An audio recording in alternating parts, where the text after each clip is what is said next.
हाँ दोस्तों, माहीगीर इताद पैनल के हवाले से तमाम बिरादरी जानी पहचानी शख्सियतूं तव्हांजे साम्हूं आहिनि जेके इलेक्शन में बीठल हुआ, पर फिशरमैन्स कोऑपरेटिव सोसाइटी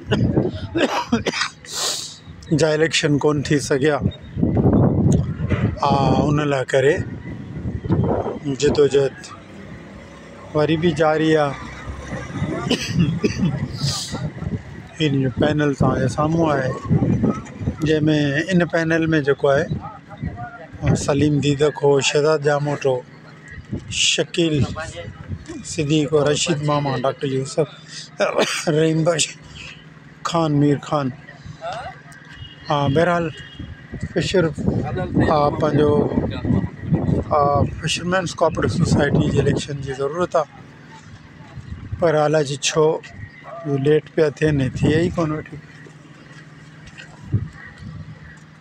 सो ही वरी पैनल तव्हांखे ॾेखारिया माहीगीर इताद।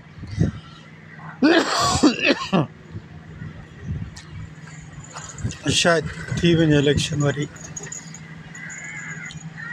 कोशिशूं जारी आहिनि। ठीकु आहे, थैंक यू।